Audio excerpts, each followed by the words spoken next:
Hello friends, ration নিয়ে এই মুহূর্তে আবার একটি গুরুত্বপূর্ণ আপডেট উঠে এসেছে। রেশন তালিকা থেকে বাদ যেতে পারে আপনার নামও। সরকার পরিবর্তনের পরে এমন সিদ্ধান্ত নেওয়া হয়েছে।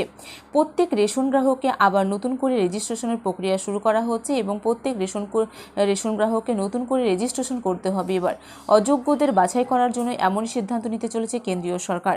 আজকের এই ভিডিওতে আপনাদেরকে বিস্তারিত জানাবো যে আপনাদের কাছে কোন কোন রেশন কার্ড রয়েছে বর্তমানে।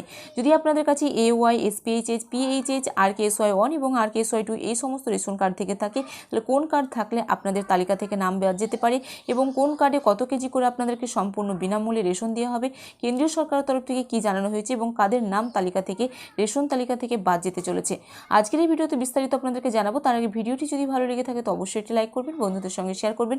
চলুন কি বলা হয়েছে দেখে নেওয়া যাক। ভোটার তালিকায় বিশেষ সংশোধন পর্বে AI প্রযুক্তির ব্যবহার নিয়ে দেশ জুড়ে যে বিতর্ক তৈরি হয়েছিল তার রেশ এখনও কাটেনি। বহু জায়গায় প্রকৃত ভোটারের নাম বাদ পড়ার অভিযোগ উঠেছিল। সেই পরিস্থিতির মধ্যেই এবার রেশন ব্যবস্থাতেও বড়সড় পরিবর্তনের পথে হাঁটতে চলেছে কেন্দ্রীয় সরকার। নতুন সিদ্ধান্ত অনুযায়ী গোটা দেশের রেশন কার্ড গ্রাহকদের তথ্য আবার নতুন করে নথিভুক্ত করা হবে এবং সেই কাজে ব্যবহার করা হবে কৃত্রিম বুদ্ধিমত্তা বা AI প্রযুক্তি। রেশন কার্ডের তথ্য নথিভুক্তিকরণের ফলে সাধারণ মানুষের একাংশের মধ্যে আশঙ্কা তৈরি হয়েছে রেশন তালিকাতে এবার নাম বাদ পড়তে পারে। কেন্দ্রীয় মন্ত্রিসভার বৈঠকের পর সাংবাদিক বৈঠকে এই নতুন প্রকল্পের কথা ঘোষণা করেন কেন্দ্রীয় তথা সম্প্রচার মন্ত্রী অশ্বিনী বৈষ্ণব। তার বক্তব্য, বর্তমানে কেন্দ্র সরকার দেশের প্রায় 80 কোটি মানুষকে খাদ্য সামগ্রী সরবরাহ করেছে। এতে বড় ব্যবস্থাকে আরও নির্ভুল ও স্বচ্ছ করতে উপভোক্তাদের তথ্য ভাণ্ডার আধুনিক পদ্ধতিতে পুনর্গঠন করা প্রয়োজন বলে মনে করছে কেন্দ্রীয় সরকার। সরকারি সূত্র জানা গিয়েছে যে এবার প্রত্যেক রেশন গ্রাহককে ফের নতুন করে রেজিস্ট্রেশন প্রক্রিয়া করতে হবে। সেই তথ্য যাচাইয়ের কাজেই ব্যবহৃত হবে AI প্রযুক্তি। এই উদ্যোগের মাধ্যমেই কেন্দ্র জানতে চাইছে যে প্রকৃতপক্ষে কতজন মানুষ এখনও পর্যন্ত রেশন ব্যবস্থার উপর নির্ভরশীল এবং কারা অযোগ্য হয়েও এই সুবিধা নিচ্ছেন।